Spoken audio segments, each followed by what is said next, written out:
All right, guys, so I'll just give you a quick introduction about myself. My name is Alex Solano, and I specialize in immersive mixing. What is immersive mixing? Well, that's having a room full of speakers around you, behind you, and above you, and you create music in an immersive format, which is known as Dolby Atmos, okay? We have headphones here that you guys can try out later, but what you're seeing on the screen is a remaster remix of Daddy Yankee from his 2001 debut album, Barrio Fino. And if you guys don't know who Daddy Yankee is, he's been around for decades as a Latin pop artist. And I was hired by the publishing company to basically remaster his music in Dolby Atmos. Some of the benefits of mixing in Dolby Atmos is that artists and publishers and record labels are able to gain more revenue from streaming services like Apple, who are paying more for music that's delivered in Dolby Atmos. So what does that mean for music professionals, engineers, music producers? Not only can you mix music inside of this new immersive environment that sounds amazing when you play it back on speakers or headphones, but you can actually get more visibility and future-proof your music, okay? So let me talk about some of the challenges that we are gonna encounter as Atmos engineers, okay? So the first thing, well, whenever you're working with, let's go here, there we go. Whenever you're working with or catalog music, that's like songs that have been created and mixed like 20 years ago, well, good luck in finding the files, okay? This particular project, there was the shaker missing. The shaker track was missing from the project, so what I had to do was basically reprogram it. I had to listen to the original and basically reprogram the pattern. 16th notes, triplets, 32 notes. Once I had that reprogrammed in the DAW, in the session, I was able to make creative panning decisions. Like in the very intro of the song where the shakers come in, they're coming out from like right and left and right of you versus in front of you, okay? You're gonna notice too on the renderer, there's a lot of objects that are taking place. Horns, percussions, pads, pianos, guitars, all of Daddy Yankee's vocals, lead vocals, backing vocals, harmonies. This gave me the ability to really like spread it out in the room. Cool. So Alex, why don't you go ahead and listen to the headphone mixer for a minute, and then I'll talk a little bit more about the workflow. Here we go.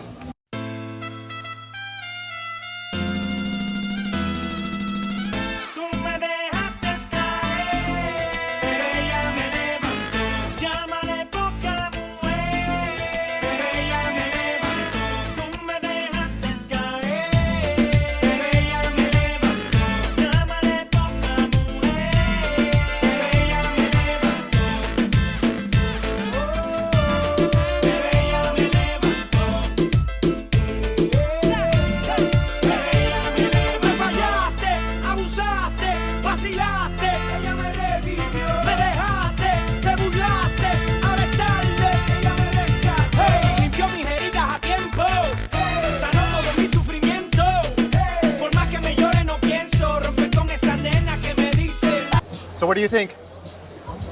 Good?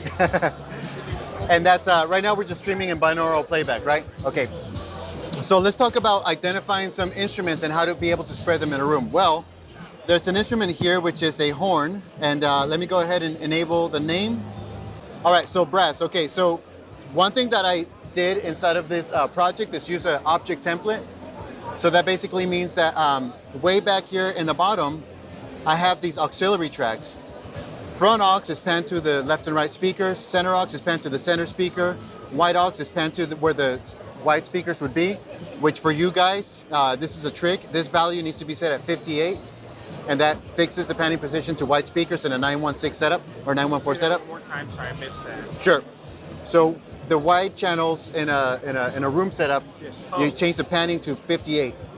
Okay, yeah. So because you're using the object bed. Correct. So this is your way of like simulating where those things are. Yes. For the white channels. The white channels. For 914 like rooms. 58 is like a 58 is where like, yeah. Okay, yeah. Cool. Thank you. And I grabbed that from the manual. Then you have an object to the sides, to the rear, to the height, and to the front. Okay, so then what I was able to do with this horn track, let's find it just right here. I was able to send it to the front aux.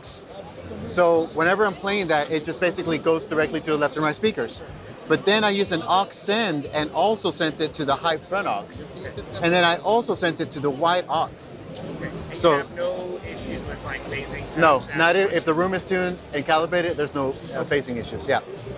So now when I play it back, this is what it looks like. This is the horn track pan left and right. Right there, left and right objects. This is what it's like when I'm also feeding it to the wide channels. There it is. You can see the objects being right. And this is what it looks like when it's panned to the high channels. Gotcha. Right. So in a room environment, this now horn track is coming to me from the front, wides, and from the top. Like a thick wall almost. It's like a wall. It's like a small sphere, right? Yeah, okay. And so doing these types of audio distribution or channel distribution has multiple advantages. Number one, it's going to sound louder on headphones. Number two, it's going to give you an immersive space. It's not just coming out from one direction. And it's going to allow you for clarity in the mix, especially when you start playing around with the binaural settings. Because if you look at my binaural settings, let's go here, let's go to I/O, let's zoom in. We have front set to off. Do you mind if I take a picture? Take a picture, take Oh, yeah, videos, class. do whatever you want, yeah. Front, I'm not, baby. Front is set to off, wides are set to near, so there's a little bit of distance separation, and then sides are set to mid. So then when I'm taking a horn track or a piano track and I pan it to those 3 different locations, it's not just doubling up on the sound, but it's adding the binaural setting, like the room effect, and now I'm actually getting distance and volume. Sure. And that allows me to get a louder master while still hitting the minus 18 dB LKFS that Dolby requires, okay? Let's see that in action with some of the other tracks. All right, so let's go ahead and cancel. Okay, let's hide that. Another thing that I love doing is basically taking a sound and basically swirling it around the listener. Now, one thing that I will caution on, and this happens to a lot of people getting into immersive mixes, is that you start doing all this panning effect that's crazy. It's like a ping pong ball floating all over the place, all right? That's not music, that's confusion, all right? What you wanna do is you wanna have like really solid areas where the musical instruments live, especially the drums, bass, vocals, and then choose 1 or 2 instruments that are gonna be ear candy, okay? And so let me show you that next. So that's a horn track. This right here, actually my man, Luis, put this, let me know if this is coming through like a baritone. Yes, Okay, cool. it's kind of synthesized. Yeah, synthesized baritone track, right. So this synthesized baritone track, I'm gonna use a plugin called Energy Panner. Is anybody using Energy Panner? Using Energy Panner? Are you guys using Energy Panner? Energy Panner, are you using this? No? Okay, you need to use this. You find yourself using the brightness panner? No, just Energy Panner, Energy yeah. Panner, yeah, okay. Energy Panner is amazing. What Energy Panner will do is will automatically pan that sound in the 3D sphere, right? Now, the default setting doesn't work. Don't use the default setting. You have to use these settings. Okay, first of all, change the output to the format speaker channel configuration. In this case, I'm going to choose 704, not 714. You don't want to go to the sub. Thank you. You want to go to the whole bed, but not the sub. Okay, so 704. Cool. Secondly, you choose sliding, and then you basically choose a starting point and ending point. Cool? So we'll choose that as a sphere. Next, I turn the threshold down, and I turn the ratio up. If the ratio is at a low value, like 1, it's going to go really slow. If it's high at a high value, it's going to go really fast. You see that?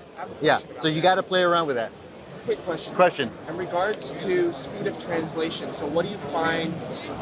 I find that slower moving objects Yes. translate better. Slower Like there's a certain threshold where if something's too fast, it doesn't translate at all. For that, what I use, so the question is like, how fast should the sound move, right?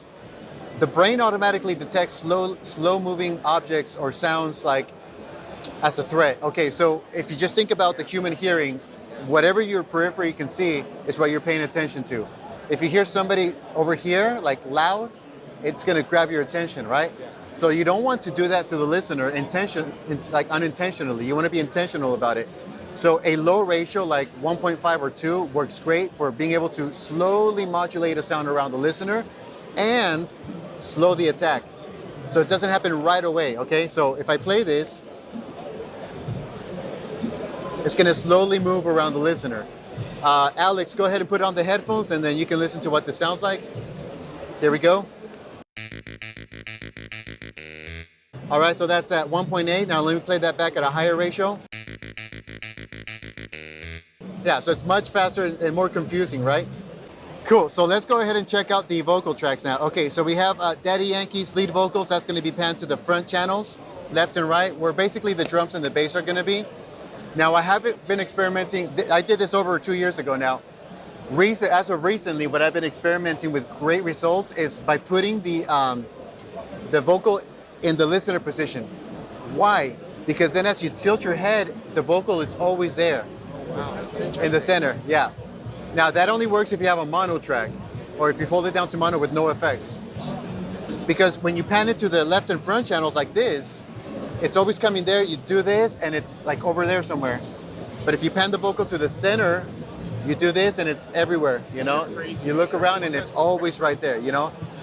One reference track for you guys, Wizkid, he's a Nigerian artist, Afrobeats. The latest EP that he released, every song, his vocals are panned dead center. And it's a really cool effect. And I think there's benefits about that on the binaural playback.